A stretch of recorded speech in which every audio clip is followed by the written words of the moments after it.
다시 한번 인사하겠습니다. 사랑합니다. 사랑합니다. 오늘 2021년 6월 30일 수요사경회 시간입니다. 소요리 문답 강의 22번째 시간으로 오늘 13번 문제, 14번 문제, 15번 문제까지를 다룹니다.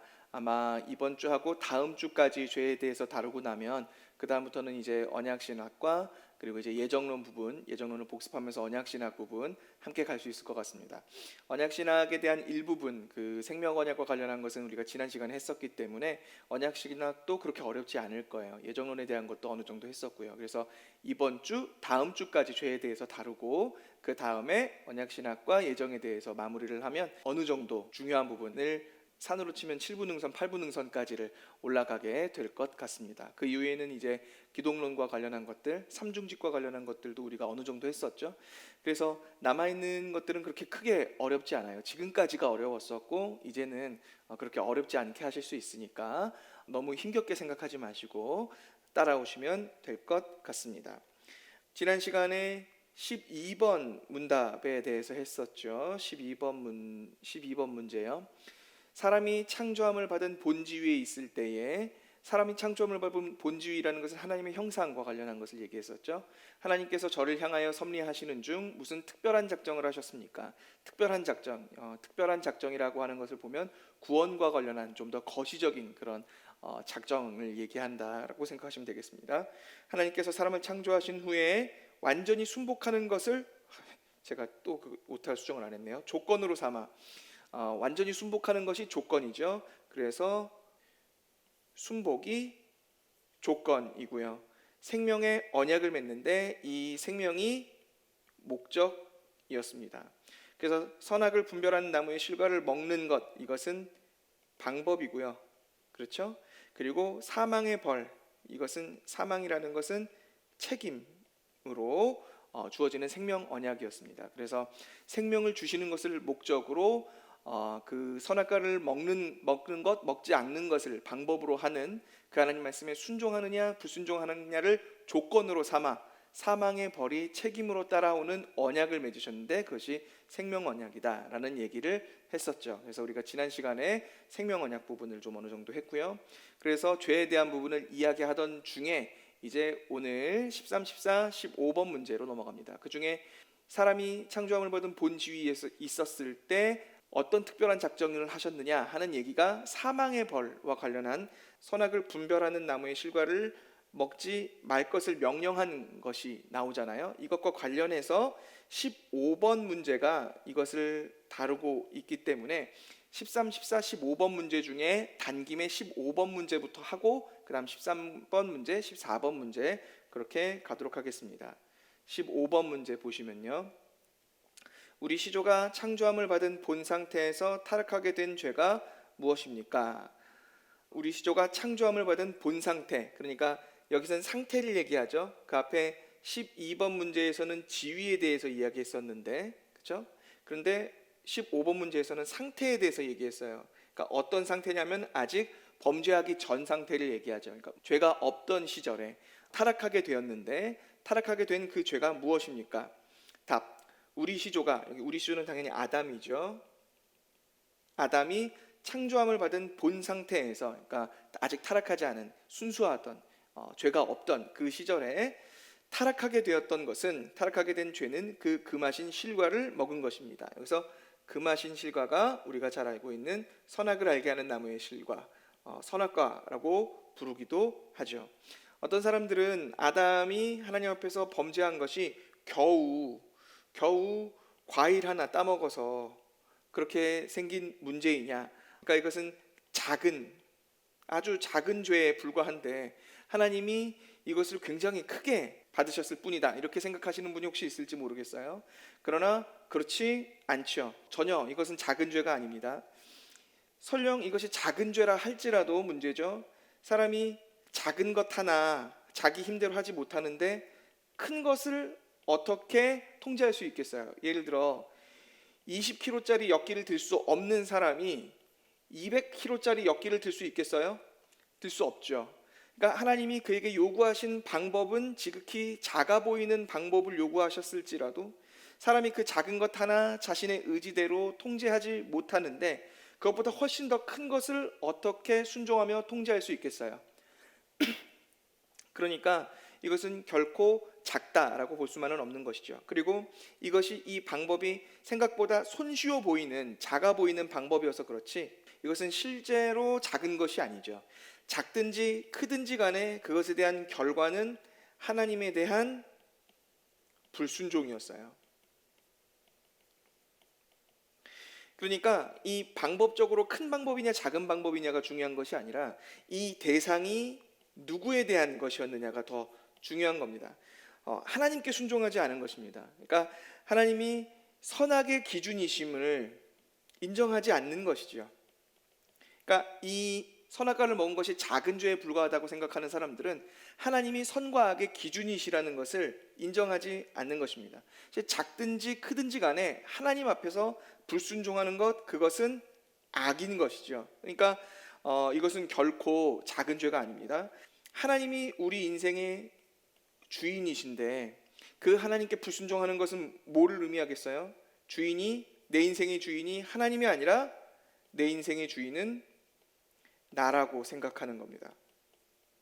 그러니까 이것은 방법적으로는 작은 죄처럼 보일지 몰라도 이것은 결국 하나님께 대한 반역죄인 것이죠. 반역. 엄청 큰 죄에 해당하는 겁니다. 반역죄요.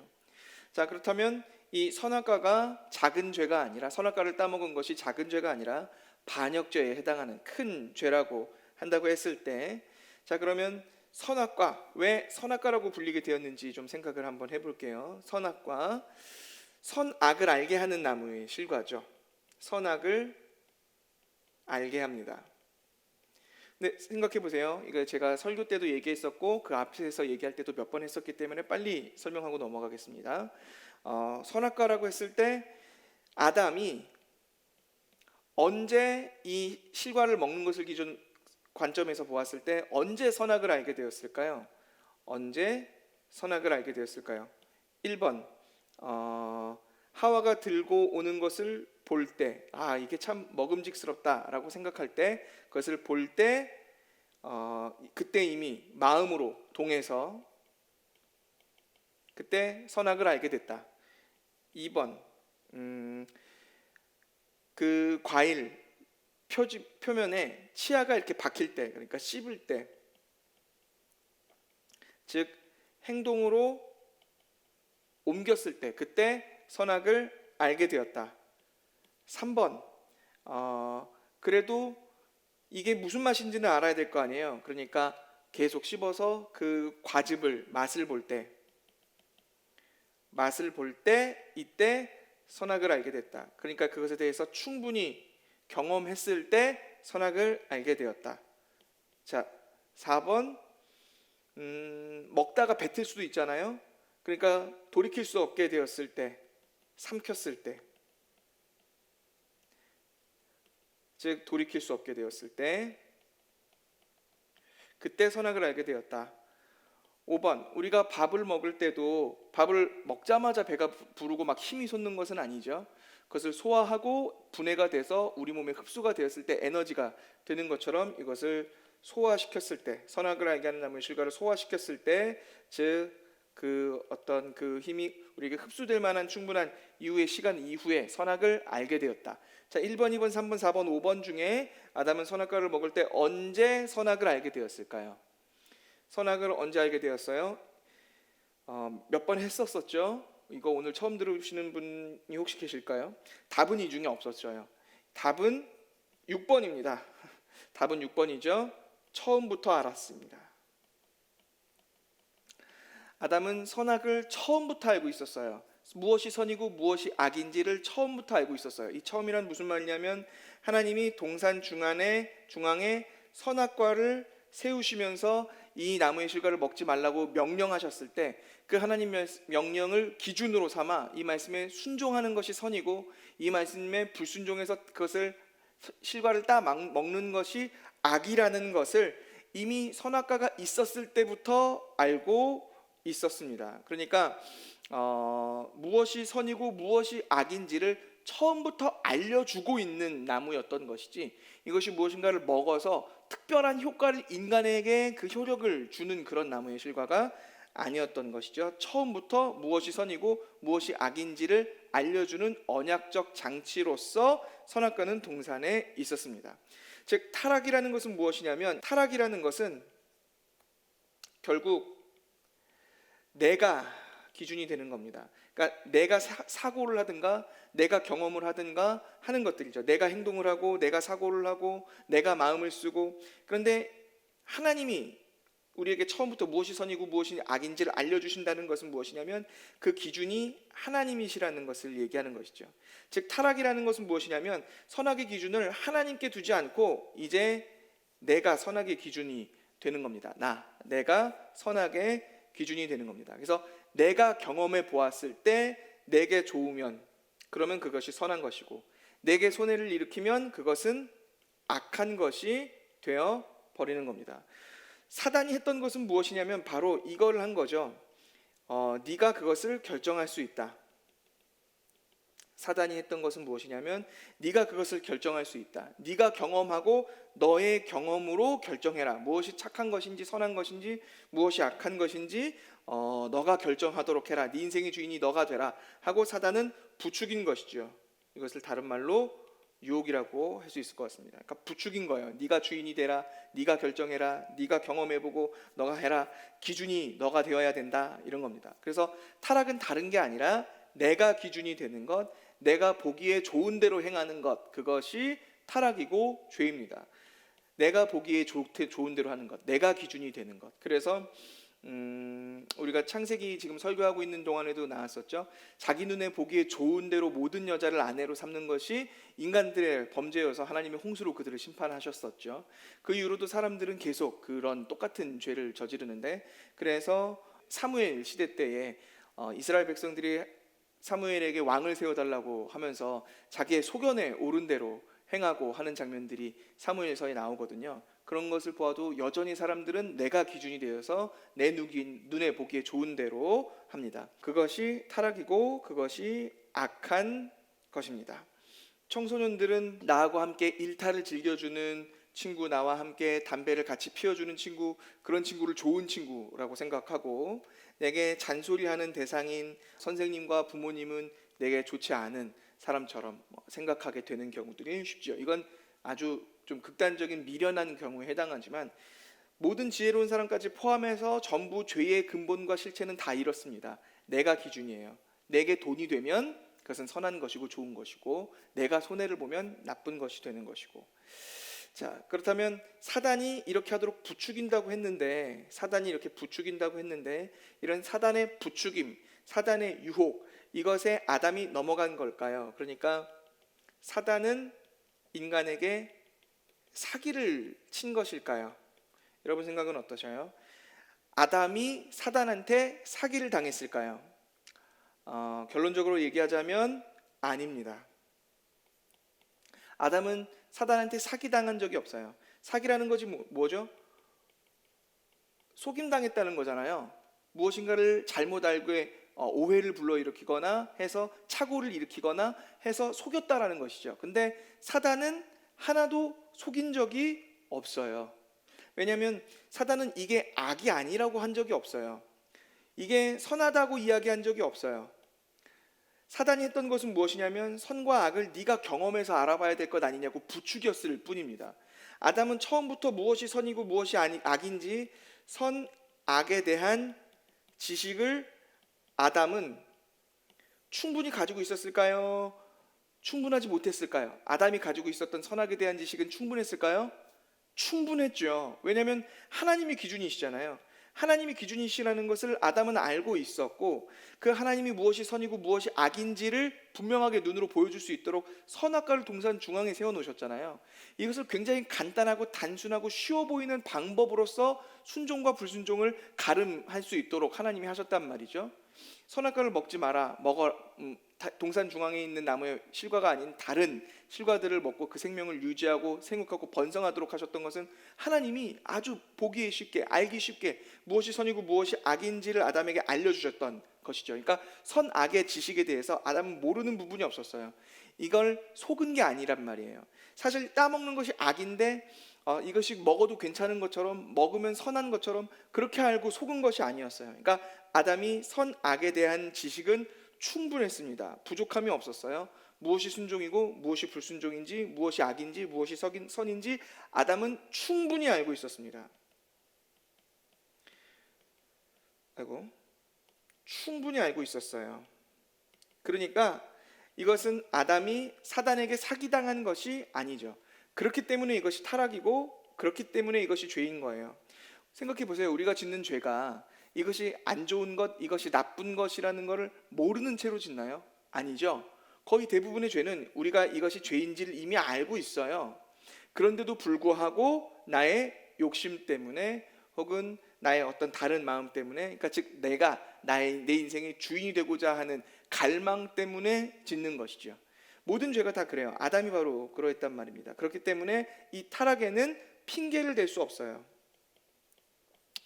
아담은 핑계할 수가 없었어요. 무엇이 선인지 무엇이 악인지 알고 있었어요. 아담은 하와가 나에게 주어서 먹었다고 이야기했지만 이것은 핑계될 수 없어요. 하와가 준 것이면 악한 것이 선한 것이 될 수 있나요? 그렇지 않다라는 것을 아담은 알고 있었죠. 핑계될 수 없어요. 심지어는 사단을 핑계할 수도 없어요. 그러니까 사람은 그 누구에게도 핑계될 수 없고, 하나님 앞에서 온전히 이것이 범죄이고 죄인 것을 알았고, 또한 그것을 행할 수 있는 능력도 충분했습니다. 자, 능력도 충분했어요. 그것에 대한 지식도 충분했고, 그걸 알고 있는 바대로 행할 수 있는 능력도 충분했어요. 이 능력을 뭐라고 부르냐면, 이 능력을 자유의지라고 부르죠. 이 능력을 자유의지라고 부릅니다. 자유의지는 좀 이따가 13번 문제 갈 때 다시 이야기 나오는데, 그때 조금 다시 이야기하기로 하고요. 어쨌든 아담은 자신이 자유롭게 그 의지를 발현하여 자신의 선택을 할 수 있는 능력이 있었어요. 그러니까 아담은 선을 행할 수 있는 능력이 있었던 사람이에요. 지금 이 후손들, 인간들과는 전혀 달라요. 인간들과는 전혀 다릅니다. 그 후손들과는, 지금의 현 시대에 살아가고 있는 사람들과는 아담이 달라요. 왜냐하면 지금 살아가고 있는 사람들은 선과 악 중에 선택할 수 있을까요? 선을 행할 능력이 사람들에게는 없어요. 저와 여러분에게는 사실상 선을 행할 수 있는 능력이 없어요. 결여되어 있어요. 타고나기를 악한 것을 생각하고 악한 것을 바라보고 악한 것대로 살기를 좋아하죠. 그것이 인간의 타락한 본성이에요. 그래서 그 본성상 자유롭게 행할 때 언제나 인간은 악한 행동만 하게 되는 겁니다. 선을 행할 능력이 없어요. 그러니까 실제로 우리에겐 온전한 자유의지가 우리에게는 지금 있지 않은 거예요. 왜냐하면 선한 것을 생각하고 선한 것을 선택하고 그것대로 행동할 수 있는 능력이 우리에게 없기 때문에, 그래서 그런 의미에서, 진정한 의미에서의 자유의지는 지금 우리에게 상실되었다. 저번에도 얘기했었죠. 어쨌든 첫사람 아담은 그렇지 않았다는 겁니다. 첫사람 아담은 지식과 능력이 충분했습니다. 부족하지 않았어요. 그렇기 때문에 아담은 사기당한 것이 아니었었습니다. 요 얘기를 하면서 하나만 조금 약간 더 얘기하고 그 다음으로 넘어갈게요. 하나님이 이렇게 사람을 타락하게 작정하셨죠. 즉 사람이 타락할 것을 하나님은 아셨을까요? 모르셨을까요? 알고 계셨죠. 왜냐하면 하나님이 그것을 계획하셨으니까요.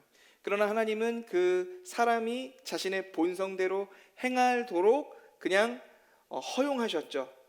허용하셨어요. 그 섭리상 간과하셨단 말이에요. 그러니까 하나님은 인간이 죄를 짓도록 강요하지 않으셨고 죄를 짓지 말라고 오히려 명하셨었죠.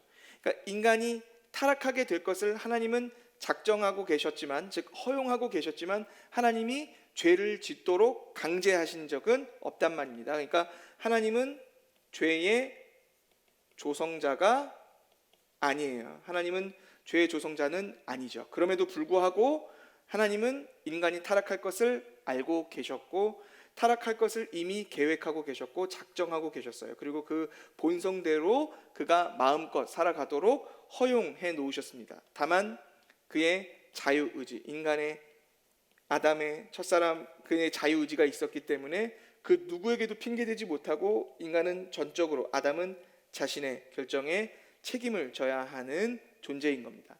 자, 그런데 하나님의 작정에 인간의 타락이 이미 있었다라고 할 때 왜 완전하시고 선하신 하나님, 그 선하신 하나님의 계획에 인간의 타락이 있었어야만 했을까 하는 부분에 대한 것을 좀 생각하고 넘어가려고 합니다. 일단 방금 얘기한 것처럼 하나님의 작정 안에 인간의 타락이 들어 있었다 할지라도 그것은 하나님이 죄의 조성자가 된다는 말은 아니에요. 오히려 사람이 타락할 것을 작정하고 계셨던 것조차 하나님의 선하심입니다. 왜 인간이 타락하는 것이 하나님께 선한 걸까요? 이게 우리가 섭리할 때 얘기했었는데 기억나시죠? 동주론, 동시론, 그리고 혹은 동주발생이라고 하는 제1원인, 제2원인 얘기했었죠. 제1원인은 그 본성상 자유하시고 그래서 그 하나님은 자신의 본성대로 필연적으로 모든 일들을 행하시죠. 그러나 제2원인도 자신의 본성상 자유롭게 행하는데 인간의 본성은 악하기 때문에 언제나 우발적으로 그 악을 행하면서 살아갑니다. 그런데 제1원인과 제2원인이 하시는 것은 언제나 결과가 같아요. 동일한 결과를 가지고 오도록 하나님이 역사하시죠. 이것이 섭리라고 했습니다. 섭리. 이것을 일반적 섭리라고 한다고 했죠. 하나님의 일반적 섭리 가운데에서 하나님은 모든 것들을 다 하나님이 계획하시고 작정하신 대로 일어나게 하시면서도 인간에게는 강요하지 않으시고 강제하지 아니하시고 그의 본성대로 살아가도록 허용하시고 간과하십니다. 작정에서는 허용, 섭리에서는 간과. 내버려 두시는 거죠. 내버려 두시는데도 그렇게 하나님의 계획대로 가요. 그래서 인간이 하는 것은 언제나 악이고 하나님이 하시는 것은 언제나 선이지만 이 악과 선이 어떻게 같을 수 있을까? A가 B라면 선은 악이란 얘기잖아요. 이게 우리의 생각으로는 말이 안 되는 것 같아서 이 일반적 섭리가 이해가 안 되게 되지만 사실 하나님은 모든 것을 합력하여 선을 이루시는 분이십니다. 그래서 우리가 얘기할 때 십자가 사건 얘기했었죠. 십자가에서 인간이 예수 그리스도를 십자가에서 달아 죽이는 것이 이것만큼 인간에게 악한 것이 어디 있겠어요? 이것만큼 인간에게 치명적인 실수와 실패가 어디 있겠어요? 인간의 악함과 부족함과 지혜 없음과 이 모든 것들이 여기에 총 망라돼서 드러나잖아요. 그런데 동시에 하나님께는 이것만큼 하나님의 선하심이 찬란하게 드러나는 사건이 또 어디 있겠어요? 죄인들을 사랑하셔서 자기 아들을 희생해서 그들로 구원을 얻게 하시고 자기 백성과 자기 자녀를 삼으시는 이 방법, 이 십자가 사건만큼 선한 사건이 어디 있겠어요? 그러니까 동시에 십자가 사건은 인간에게는 인간이 했던 가장 악한 일이면서 동시에 십자가 사건은 하나님이 하신 가장 선하신, 가장이라고 하기는 좀 어렵지만 하나님은 언제나 선하시니까요. 하나님의 선하심이 가장 찬란하게 인간에게 잘 보여지는, 계시되는 부분이라고 얘기할 수 있겠네요. 십자가만큼 그런 것이 어디 있겠어요? 그러니까 하나님은 모든 것을 합력하여 선을 이루시는 분이시죠. 인간의 악함마저도 하나님은 선하게 계획하신 그 목적을 달성하시는 대로 간다는 겁니다. 즉 사람이 아무리 악할지라도 하나님의 목적은 언제나 달성된다는 거예요. 하나님의 목적은 언제나 선하시죠. 그러니까 사람의 아무리 악할지라도 하나님의 선하신 목적은 언제나 달성돼요. 그럼 그 하나님의 선하신 목적이 무엇이냐? 즉 사람을 타락하도록 방치하시고 허용하시고 간과하셔서 인간이 타락했는데도 불구하고 그것을 통해서 하나님이 목적으로 하려고 하시는 것은 무엇이냐? 그 궁극적인 목적이 무엇이냐 한다면 그 하나님의 목적은 인간의 구원입니다. 이게 얼핏 보면 쉽게 느껴지면서도 좀 약간 어렵게 느껴질 수도 있는 부분인데 왜 이것이 우리에게 구원인가 하면 이것이 왜 하나님의 목적이냐 하면은 왜 우리를 구원하시기 위해서 인간이 타락하는 작정을 가지셨어야 하는가 이 부분을 생각해야 되는 것이죠. 만약 이 구원을 하나님의 목적이라고 생각하지 않는다면 그러면 애초부터 인간은 타락하지 않도록 하나님이 작정하시는 것이 가장 나았을 수 있겠죠. 그러나 인간이 타락한 이후에 하나님이 그들을 구원해 내시는 것이 처음부터 타락하지 않고 있는 것보다 훨씬 더 뛰어난 것이기 때문에 그렇습니다. 그러니까 다시요. 제가 오늘 왜 이렇게 말이 버벅일까요? 애초부터 타락하지 않는 것과 인간이 타락했으나 그것 가운데 하나님이 우리를 구원하셔서 다시 하나님의 백성 삼으시고 자녀 삼으시는 것이, 이 둘 중에 무엇이 더 선하냐면 이것이 압도적으로 더 선하단 말입니다. 그러니까 이게 실제적으로는 하나님의 목적이라는 거예요. 무슨 말이냐면, 왜 그러냐면, 그냥 만약 인간이 타락하지 않은 채로 그냥 계속 내버려 두었다면 인간은 하나님의 형상으로 살아갈 수 있었겠죠. 그러나 인간은 결코 하나님을 아버지라 부를 수 있는 존재는 아닌 겁니다. 왜냐하면 그의 그냥 피조물에 불과하니까요. 그러나 인간이 타락함으로 말미암아 그들을 구원하시기 위해 하나님이 자신의 아들을 보내신 이후로는 그 아들의 피로 우리를 사서 우리를 깨끗이 씻어 그의 자녀로 삼으셨기에 이제 예수 그리스도의 것이 우리의 것이 되는 과정 가운데 그리스도의 의로움이 우리의 의로움이 되고, 그리스도가 하나님을 아버지라 부르는 그의 아들됨이 우리의 아들됨이 되어서, 이것을 이제 좀 어려운 말로 수양이라고 하죠. 양자 삼으심입니다. 그래서 예수 그리스도 때문에 우리는 하나님을 아버지라 부를 수 있는 양자, 아들이 된 거예요. 그러니까 타락하지 않고 있는 존재와 타락한 이후에 그리스도 예수, 그 하나님의 아들로 구원받은 존재는 완전히 신분이 차이가 있는 겁니다. 그래서 우리는 천사보다도 더 뛰어난 거예요. 그러니까 능력이나 이런 것들은 천사보다 조금 못할지 몰라도 우리의 신분과 구원받은 우리의 신분은 천사들보다 비교할 수 없는 것이죠. 왜냐하면 천사들은 감히 하나님을 아버지라 부를 수 있는 그의 양자됨을 허락함 받지를 못했겠지만 우리는 그렇지 않죠. 예수 그리스도가 하나님을 아버지라 부르는 그 호칭 그대로 우리는 하나님을 아버지라 부를 수 있는 아들됨이 된 거니까요. 그러니까 처음부터 타락하지 않았던 이때의 모습을, 창조 그대로의 모습, 이것을 폼이라고 한다면, 타락은 디폼이죠. 폼, 디폼. 폼이 파괴돼서 디폼, 타락하게 되었을 때 그것을 구원해서 우리로 자녀 삼으시는 것을 그럼 뭐라고 얘기하냐면 그것을 리폼이라고 하는 겁니다. 그러니까 폼을 다시 회복했다는 뜻에서 리폼이지만 분명한 의미로 봤을 때 폼이 더 좋을까요? 리폼이 더 좋을까요? 신학적으로 당연히 리폼이 목적이라는 겁니다. 우리를 구원하시고 우리를 창조해 가시는 목적이 리폼이에요. 그러니까 하나님의 창조 사역은 완전히 다 끝난 것이 아니라 이 새 창조까지가 하나님의 진짜 궁극적인 목적으로서 그 창조가 계속 되어가고 있는 하나님의 사역의 과정이 계속 되고 있는 것이죠.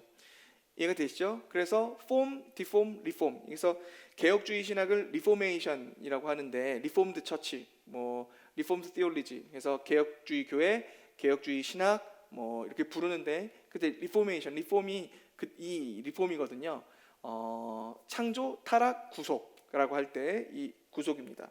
즉 원래 우리가 생각할 때는 처음에 순정 부품과 나중에 한참 쓰다 이것을 리폼한 것을 보았을 때 당연히 우리는 처음 샀을 때 순정이 좋다고 생각할지 모르지만 그렇지 않아요.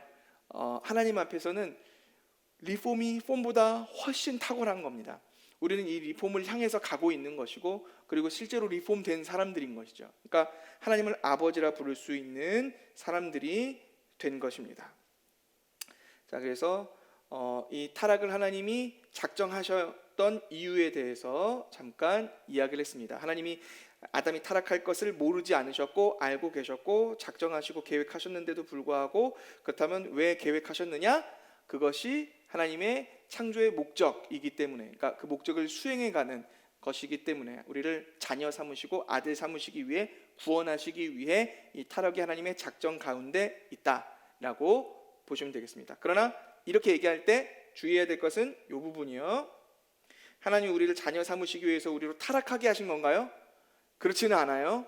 하나님이 우리를 타락하도록 강요하거나 강제하시거나 하신 것 없이 하나님의 그 일반적 섭리 안에서 그 아담의 자유 의지 안에 그가 온전히 선택하도록 그에게 두셨고, 아담이 자의적으로 타락한 겁니다. 자, 이 내용이 이제 그 다음 13번 문제가 되겠습니다. 우리의 시조가 창조함을 받은 본 상태에 그대로 있었습니까? 그러니까 이게 앞에서 얘기했던 15번 문제 그리고 12번 문제하고 결이 같게 가고 있죠. 그래서 상태라는 것은 타락하기 전 상태를 얘기하는데 그대로 있었느냐? 아니라는 겁니다. 타락했다라는 거죠. 결국은 타락했어요. 그런데 여기서 중요한 것은 13번 문제에서 중요한 것은 임의로 자유함을 인해라고 표현하는 이 표현입니다. 임의의 자유. 이 임의의 자유로 하나님께 죄를 범해서 창조함을 받은 본 상태, 그러니까 죄가 없었던 상태에서 타락하여 죄인이 되었다. 하나님께 죄를 범했다. 누구에게 죄를 범했냐? 하나님께 죄를 범했고 무엇으로? 자신의 자유함으로, 임의의 자유함으로. 여기서 이 임의의 자유가 아시다시피, 짐작하시다시피 이 임의의 자유가 바로 자유의지인 것이죠. 이것은 방금 전에도 설명했고 그 전 시간에도 설명했고 시간 날 때마다 틈틈이 제가 얘기했기 때문에 굳이 다시 설명드리지 않아도 되겠지만, 이 자유의지는 자유뿐만 아니라 그것에 대한 책임을 질 수 있는 능력에 대한 그 모든 부분을 가르쳐 이야기합니다. 자유와 책임과 능력, 그 모든 부분을 얘기하는 것이죠. 우리가 현재 생각하고 있는 우리 생각의 자유의지라고 생각하는 것은 사실은 그냥 자유에 불과해요. 이것을 성향의 자유라고 하는데, 즉 내 본성을 만족시켜 줄 수 있는 자유입니다. 내 본성을 만족시켜 줄 수 있는 자유. 그러니까 내가 무엇을 선택하고 싶고 짜장면을 먹을지 짬뽕을 먹을지, 이건 내 본성의 자유잖아요. 본성을 만족시켜 줄 수 있는 자유. 이것은 성향의 자유예요. 이것은 자유의지와는 다른 것입니다. 예를 들어 자유의지는 능력이 없으면 자유의지를 발휘할 수 없어요. 아까 선과 악에 대해서도 얘기했었죠. 선과 악 중에 우리가 선을 행할 힘이 없어서 선은 아예 선택도 못한다고 했잖아요. 행하지 못한다고 했잖아요. 선을 행할 능력이 없으니까. 본성상 우리가 악하게 태어났기 때문에, 원죄 가운데 우리 본성이 오염되고 타락했기 때문에 선을 행할 능력이 없어서 자유의지가 없는 것이죠. 능력이 없으면 자유의지도 없는 거예요. 마음만, 생각만, 이런 것도 없어요. 사실 마음도 생각도 가지 않는 게 맞는 말이죠. 아예 그걸 떠올릴 수 있는, 선한 것을 사랑하고 좋아하고 그것을 해보고 싶어 할 마음을 들 수 있는 능력조차 없어요. 그것이 인간의 악함입니다. 예를 들어 볼게요. 이건 어떻게 비유할 수 있느냐면, 중국집에 갔다고 생각해 보세요. 중국집에 갔는데, 중국집에 가서 사장님이 직원들 데리고 중국집에 가서 마음껏 시켜 먹어, 뭐든지 시켜 먹어 라고 이야기를 합니다. 그랬더니 한 직원이 거기서 중국집에서 피자를 시키는 거예요. 피자 해주세요. 저는 페퍼로니가 좋습니다. 옆에 있었던 사람이 저는 마르게리따로 해주세요 라고 얘기하면, 중국집 사장님이, 주방장님이 마르게리따 피자를 만들어줄 수 있을까요? 여기서 중국집에서 피자를 선택하는 것이 가해요, 불가능해요? 불가하죠. 이런 자유는 이 소비자에게 있어요, 없어요? 이런 자유는 소비자에게 있지 않아요. 왜냐하면 처음부터 주어지지 않았단 말이에요. 그 선택지가 할 수 있는 능력 자체가 주어지지 않았어요. 또 예를 들어 볼게요. 에버랜드에 갔어요.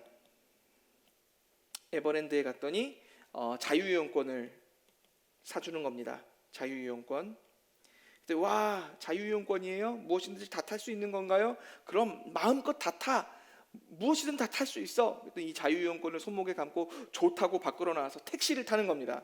그리고 서울로 가서 잠실에서 내리면서 손님 몇만 원 나왔습니다 했더니 자유이용권을 딱 끊으면서 저 이걸로 무엇이든지 마음껏 탈 수 있다고 했어요. 택시를 이 에버랜드 자유이용권으로 결제할 수 있을까요? 자유롭게 탔잖아요. 그럴 능력이 돼야 안 돼요. 이건 애초에 선택할 수 없단 말이에요.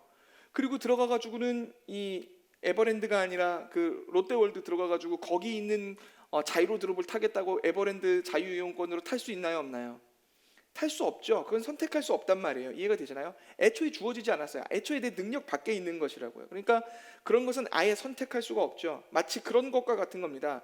사람의 본성대로 자유하게, 하나님은 우리를 자유하게 내버려 두시죠. 이것을 성향의 자유라고 한다 했죠. 본성상의 자유, 본성을 만족시키는 자유.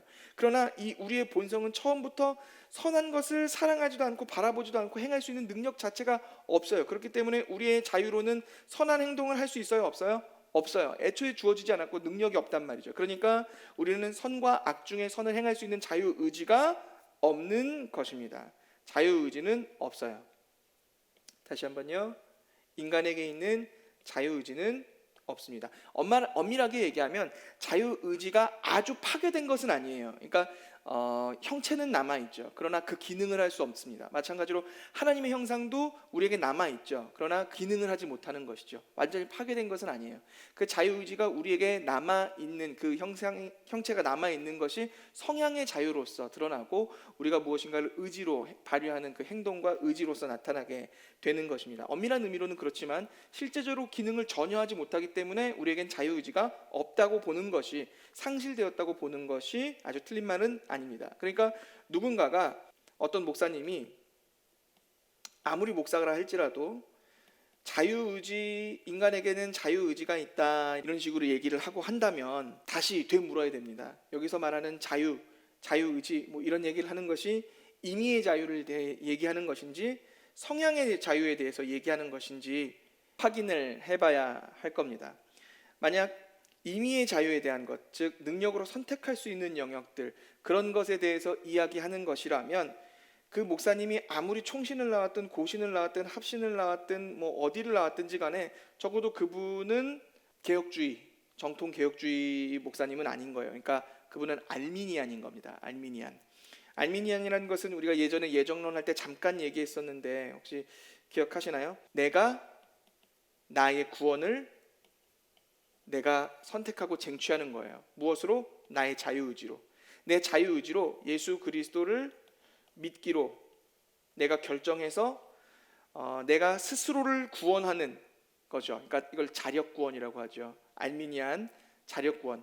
믿음이라는 나의 행위로 내 자유의지를 발휘하여 믿음이라는 것을 발동시켜 스스로를 구원하게 하는 것, 이것이 알미니안입니다. 내 신앙을 내가 지키는 것. 왜냐하면 언젠가는 내 신앙을 내가 지키지 않으면, 자유의지로 예수 그리스도를 계속 붙잡고 있지 않으면, 그럼 언제든지 그 은혜가 다시 타락할 수 있거든요. 은혜의 재타락.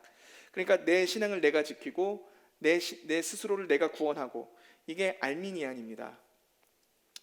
이것을 위해서 자유의지를 주장하는 거예요. 인간에게 자유의지가 상실됐다라고 말하지 않고 인간에게 자유의지가 있다라고 말하는 건 그 자유의지로 네가 스스로 예수를 선택해라, 네가 스스로 예수 그리스도를 믿어라, 네가 스스로를 구원해라, 네가 스스로 너의 신앙을 지켜라 라고 얘기하는 거거든요. 그러니까 이것은 다분히 동기유발을 위한 것이죠. 동기유발. 그러니까 좀 똑바로 살게 하도록, 신앙을 가지고 살도록, 선행으로 살게 하도록 동기유발을 하는 목적이 될지는 몰라도 이런 동기유발의 목적은 분명히 신학적으로 잘못된 것입니다. 자, 그래서 13번 문제에서 자유의지에 대한 부분들을 얘기했고요. 14번으로 넘어가겠습니다. 14번 문답입니다. 죄가 무엇입니까? 죄는 하나님의 법을 순종함에 부족한 것이나 혹 어기는 것입니다. 부족하거나 어기는 것. 죄란 부족한 것, 어기는 것. 이 두 가지가 다 죄입니다. 부족한 것, 어기는 것, 이것이 다 죄예요. 그래서 먼저 부족한 것은, 그리고 어기는 것은, 부족한 것이라는 것은 약간 신학적인 얘기로 한다면 먼저 무의하다고 할 수 있겠습니다. 그리고 어기는 것은 유죄함입니다. 자, 이 두 가지가 다 죄라고 얘기하는 겁니다. 이 두 가지가 다 죄예요.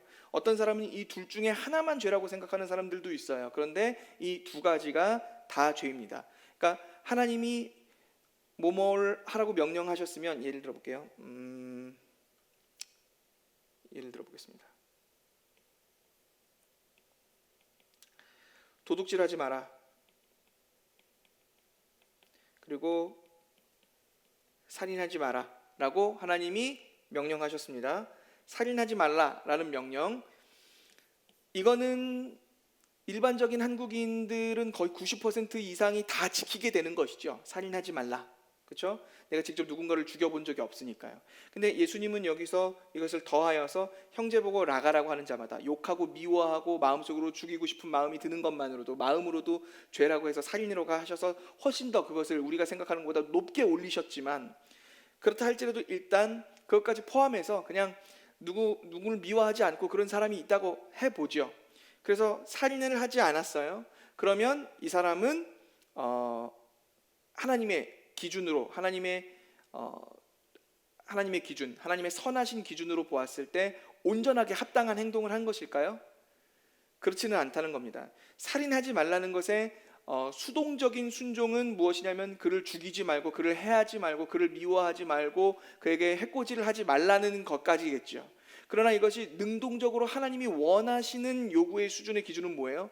살인을 하지 않는 것을 넘어서서 오히려 다른 사람을 살리는 것이죠. 그를 살리고, 그를 돕고, 그를 세우고 하는 것입니다. 그러니까 정말 누군가를 해하지 않고, 욕하지 않고, 미워하지 않고, 살인하지 않았다고 이것이 지켜지는 것이 아니란 말이에요. 도둑질하지 말라는 것도 마찬가지죠. 수동적인 순종에서는 그냥 남의 것을 빼앗지 않고, 훔치지 않고, 그런 것까지인지 몰라도 이것이 하나님이 기준이 된다면 하나님이 나의 것을 다른 사람에게 주고, 그를 채워주고, 그를 세워주고, 그를 먹이고, 나그네와 객과 고아에게 하듯이 내 이웃을 내 몸과 같이 사랑하는 것까지 나아가는 것이 순종이란 말입니다. 이해가 되시나요? 그러니까 이것은 도둑질하지 마라, 살인하지 말라, 이것이 보여지는 것이, 예수 그리스도가 이것을 훨씬 더 높은 수준으로 올려놓으시기는 했지만 이것을 그냥 문자적으로만 보한다고 해도 이것은 그냥 이것에 저촉하는 것은 어긋나는 것을 행할 뿐이죠. 이것들을 하지 못했다면 유죄하는 거예요. 그러나 하나님이 기준이 된다고 할 땐 도둑질하지 않은 것만으로는 만족스럽지 못하다는 거예요. 그것도 여전히 부족한 거죠. 하나님의 기준에는 도달하지 못한 거예요. 다른 사람을 살리고, 다른 사람을 먹이고, 다른 사람을 채우고, 다른 사람을 세우고, 이런 것까지 가지 못했다면 하나님이 기준으로 하시는 그 선에는 부족하고 미달되는 거예요. 그러니까 이런 것들은 여전히 하나님이 기준이라고 했을 때 의에 도달하지 못하는, 즉 의롭지 못한 무의함의 문제가 되는 겁니다. 즉 유죄의 문제, 무의의 문제는 이 두 가지가 다 죄예요. 그럼 애초에 그냥 이거 그냥 죄라고 해서 묶으면 되는 것 아닌가 생각할지 모르지만 유죄의 문제와 무의의 문제는 조금 결이 다르죠. 유죄의 문제라는 것은 말 그대로 죄악을 말하는 것이죠. 죄, 그러니까 죄에 대한 책임, 죄책을 얘기하는 것이고요. 무의에 대한 것은 무슨 말이냐면 나의 본성상의 타락, 즉 오염을 얘기하는 것이어서 죄책과 오염으로 빚어지는 것입니다. 그러니까 죄책과 오염, 이 두 가지가 다 죄라고 이야기를 하는 겁니다. 이 무의와 유죄가 모두 죄예요. 이 중에 한 가지만 해결한다고 해서 해결되는 게 아닙니다. 죄라는 문제는 이 두 가지가 다 해결돼야 돼요. 우리에게 있는 유죄의 문제와 우리에게 있는 무의의 문제, 이 두 가지가 해결돼야 됩니다. 그러니까 하나님 앞에서 우리가 죄인으로 발견되는 것, 길티, 죄가 있다. 그러니까 죄가 있음을 해결하는 것뿐만 아니라 하나님 앞에서 우리가 의가 없음을, 순종할 수 없음의 문제도 해결해야 돼요. 죄의 문제에 대한 해결, 그리고 순종하지 못함의 해결, 이 두 가지를 다 해결해야지만 되는 겁니다. 그래야 죄의 문제를 해결할 수 있는 거예요. 예를 들어 볼게요. 제가 3억의 빚을 졌다고 생각해 보세요. 너무 슬프네요. 어쨌든 그 빚이 있다고 생각해 보세요. 그래서 여기저기 막 도망치면서 살다가 서울역에서 하룻밤 자고 충무로역에서 하룻밤 자고 막 그러는 거예요. 그러다가 그것을 불쌍히 여긴 어떤 성도님이 제 빚을 갚아줬어요. 그러면 저는 이 3억 빚을 놓였으니까 그날 밤부터 강남 뭐 이런 데 있는 타워 팰리스 뭐 이런 곳에서, 그런 곳에서 이제 생활하면서 잘 수 있겠죠? 그럴 수 있나요? 그럴 수 없죠.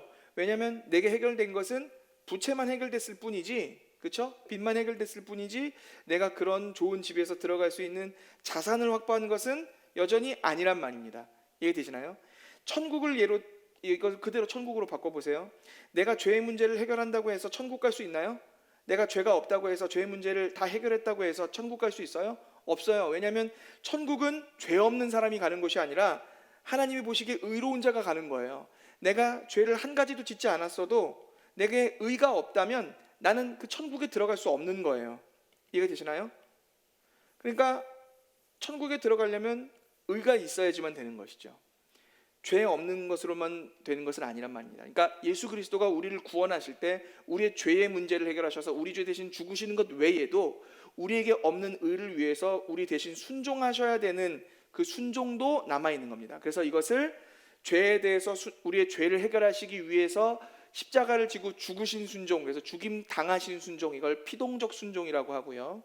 우리를 위해서 우리에게 없는 그 의로움을 주시기 위해 순종하신, 율법에 대해서 적극적으로 순종하신 그 순종을 능동적 순종, 즉 행하신 순종이라는 뜻으로 능동적 순종을 합니다. 그래서 피동적 순종과 능동적 순종이 전부 다 그리스도 예수께 있어야지만 우리는 구원을 받는 것입니다. 즉 죄가 있음과 유죄와 의가 없음, 무의의 이 문제 두 가지, 즉 하나님께 어긋나는 것과 하나님께 부족한 것, 이 두 가지는 둘 다 죄이다라고 이야기할 수 있겠습니다. 그러면 한번 여쭤볼게요.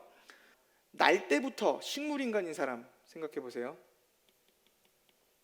식물인간이에요. 식물인간인 이 사람 한 번도 태어나서 죄를 짓지 않았어요. 한 번도 다른 사람 미워해 본 적이 없어요. 한 번도 다른 사람 때려 본 적이 없어요. 빼앗아 본 적이 없어요. 욕해 본 적이 없어요. 한 번도 죄를 지어 본 적이 없단 말이에요. 자, 이렇게 식물인간으로 태어난 사람은 죄를 짓지 않았으니까 천국에 갈까요? 그렇지 않죠. 이 사람은 천국에 갈 수 없어요. 왜 그렇죠? 한 번도 하나님께 순종한 적이 없잖아요. 한 번도 의롭게 살아본 적이 없잖아요.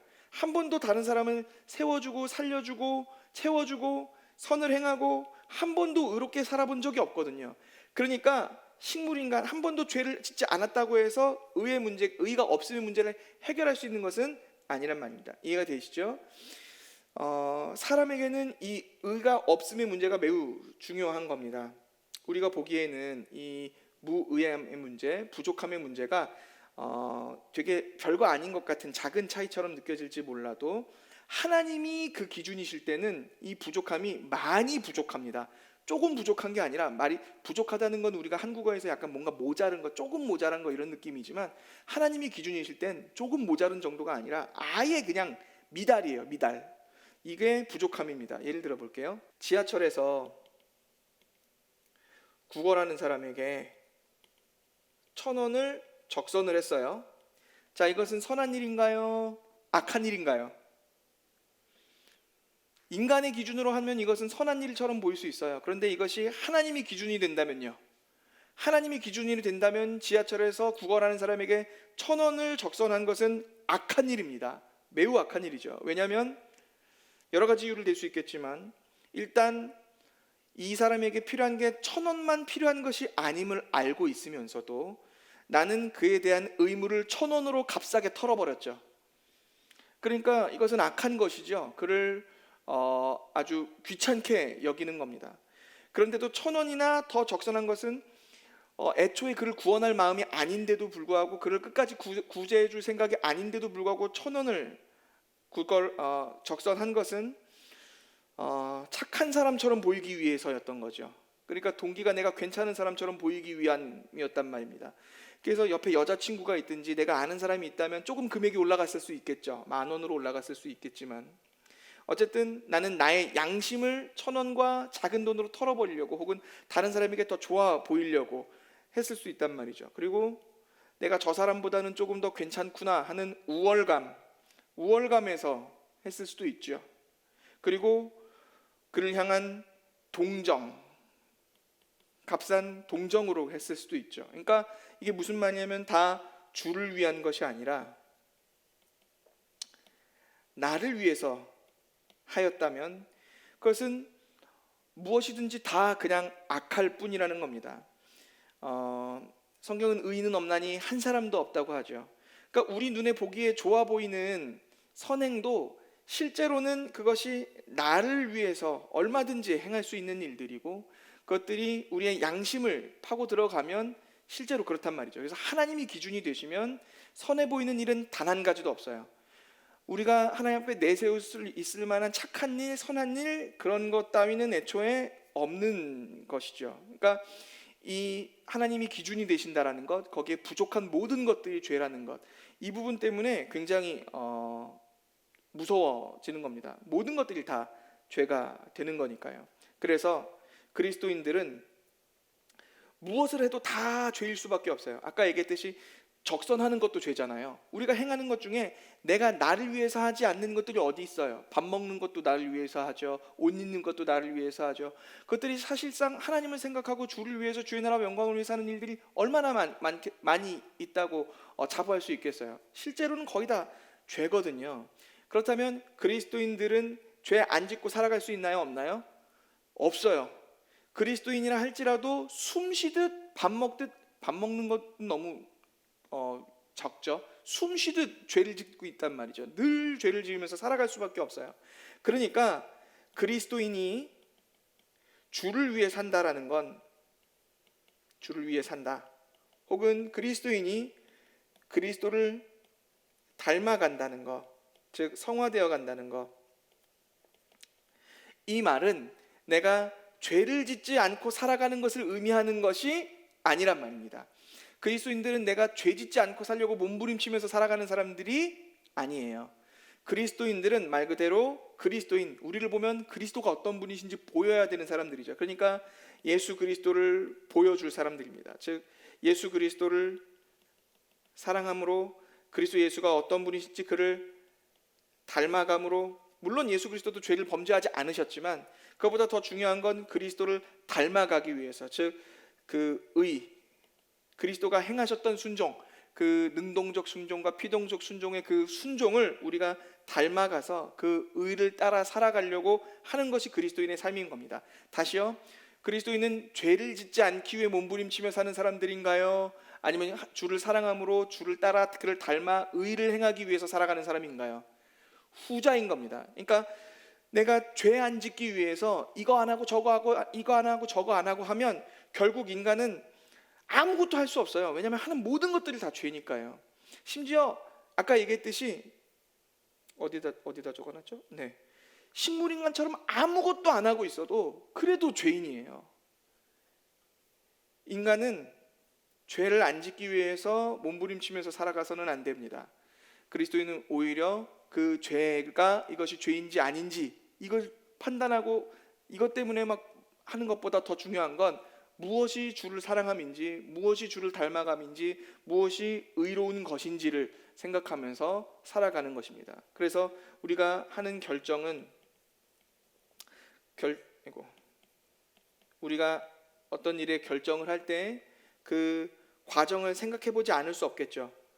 그 과정이 범죄로 이어지는다면, 범죄로 일구어야 한다면 이 일은 해서는 안 되겠죠. 당연히 그 결과가 선하고 의로운 일이라도 그 범죄로, 우리가 범죄를 행함으로써 선한 일을 할 수 있는 것은 없죠. 예를 들어 하나님도 자신의 의로움을 위해서 우리의 악함을 사용하시긴 하지만 하나님이 악한 일을 하시거나 하나님이 죄를 지어서 선하고 의로운 일을 하시는 분이 아니잖아요. 그러니까 다른 사람의 범죄를 가지고 우리가 의롭게 그리스도인답게 살아갈 수 있을지는 몰라도 내가 그 일을 위해 스스로 내가 범죄할 수는 없을 겁니다. 하지만